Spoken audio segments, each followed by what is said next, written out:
Hello guys, welcome back to our YouTube channel. तो देखिए, मैं आपका दोस्त अभय आज आप लोगों के साथ लेकर आया हूं वीडियो, जिसमें आज हम देखने वाले हैं जो भी दिल्ली यूनिवर्सिटी के स्टूडेंट हैं जिनके भी पास इंटरनेशनल बिजनेस सब्जेक्ट है, बीकॉम कोर्सेज के जो स्टूडेंट हैं उन सभी के पास ये सब्जेक्ट है। तो उन सभी स्टूडेंट के लिए मैं लेकर आया हूं इंपॉर्टेंट क्वेश्चन की वीडियो का पार्ट नंबर 1, जिसके अंदर मैं आप लोगों के साथ इंटरनेशनल बिजनेस के प्रीवियस ईयर में जो क्वेश्चन आ चुके हैं वो इंपॉर्टेंट क्वेश्चन लेकर आया हूँ, साथ में उनके सॉल्यूशन भी आपको प्रोवाइड करवा रहा हूँ। तो बिना देर के शुरू करेंगे हम अपनी आज की वीडियो और देखेंगे इन इंपॉर्टेंट क्वेश्चन को। लेकिन अगर आपने अभी तक चैनल को सब्सक्राइब ना करा हो तो चैनल को जरूर सब्सक्राइब कर लें, वीडियो को लाइक करना ना भूलें, अपने सभी दोस्तों के साथ शेयर करना ना भूलें। ये जो पीडीएफ है कुछ टाइम के बाद आपको टेलीग्राम पर अपलोड मिल जाएगी। टेलीग्राम चैनल ज्वाइन करने के लिए यूट्यूब चैनल का अबाउट सेक्शन या कम्युनिटी पोस्ट वाले सेक्शन में आपको टेलीग्राम का लिंक भी मिल जाएगा, वहां से आप उसे ज्वाइन कर सकते हैं।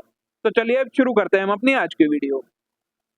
फर्स्ट है question, discuss the negative impact of globalisation on any two industry in India and describe in detail how to overcome from this negative impact.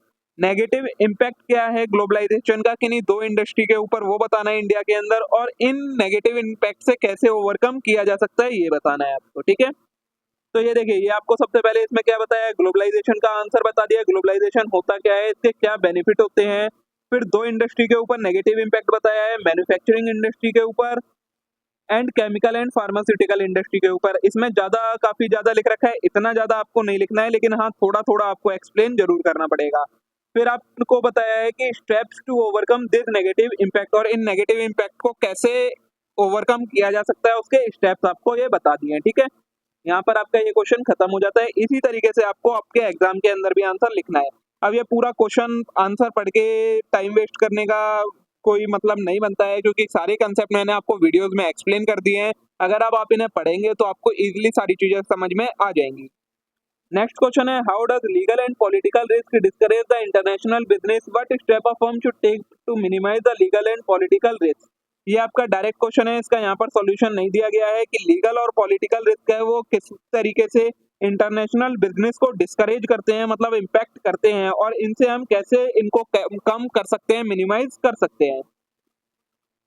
Next question है, how volatility of exchange rate lead to foreign exchange risk. जो exchange rate में volatility रहती है, मतलब वो change होते रहते हैं, उससे फॉरेन एक्सचेंज का रिस्क कैसे बढ़ जाता है वो बताना है।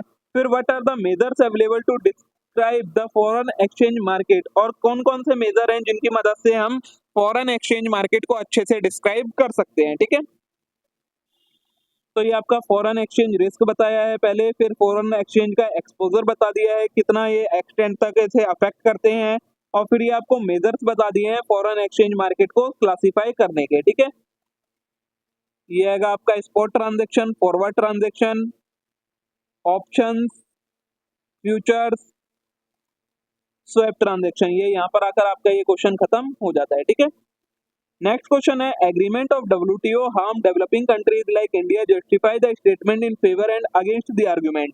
क्या बोला है, जो वर्ल्ड ट्रेड ऑर्गेनाइजेशन के एग्रीमेंट्स हैं वो इंडिया जैसी डेवलपिंग कंट्री के लिए नुकसानदायक होते हैं, कैसे ये जस्टिफाई करना है आपको, फेवर में भी और अगेंस्ट भी इसके आर्गुमेंट देकर। तो सबसे पहले डब्ल्यूटीओ को एक्सप्लेन करा, डब्ल्यूटीओ है क्या, फिर इसका ऑब्जेक्टिव क्या है ये बताया, फिर इसके फंक्शन क्या है ये बताए, उसके बाद इसके फेवर में आर्ग्यूमेंट दिए हैं, और फिर उसके अगेंस्ट आर्गुमेंट दिए हैं। तो इस तरीके से आपको पूरा एक आंसर फ्रेम करना होता है। ठीक है, नेक्स्ट है, examine the importance of global outsourcing and it's associated issue, also assess the effect of make और बाय डिसीजन ऑन इट। क्या बोला है, ग्लोबल आउटसोर्सिंग की क्या इंपॉर्टेंस है और इसके साथ साथ इसमें क्या इश्यूज होते हैं वो बताने हैं।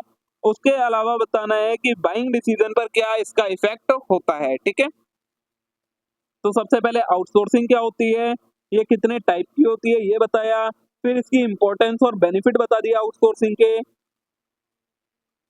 ठीक है, तो इस तरीके से आपको इसका आंसर लिखना है। नेक्स्ट है, how international formation technology service promote international business. क्या बोला है, जो आईटी टेक्नोलॉजी सर्विस होती है वो किस तरीके से इंटरनेशनल बिजनेस को प्रमोट करती है ये बताना है। व्हाट काइंड ऑफ की problem does Indian IT service face in global operation, और इंडियन आईटी सर्विस है वो ग्लोबल ऑपरेशन में क्या क्या प्रॉब्लम फेस कर रही है वो बताना है। तो सबसे पहले रोल बताना है आईटी का इंटरनेशनल बिजनेस में क्या होता है, उसके बाद क्या इसके चैलेंजेस देंगे इंडियन आईटी सर्विस जो कि ग्लोबल ऑपरेशन में फेस कर रही है ये बता दिया आपको। ठीक है, तो ये आपके कुछ मोस्ट इंपॉर्टेंट क्वेश्चन थे। इसी टाइप के क्वेश्चंस आपके एग्जाम में रिपीट होते हैं, तो होप सो आप सभी के लिए ये वीडियो यूजफुल रही होगी। वीडियो अच्छी लगी हो वीडियो को लाइक करना ना भूले, चैनल को जरूर सब्सक्राइब कर लेना इस टाइप के और कंटेंट के लिए। अब हम मिलते हैं नेक्स्ट वीडियो में। Thank you.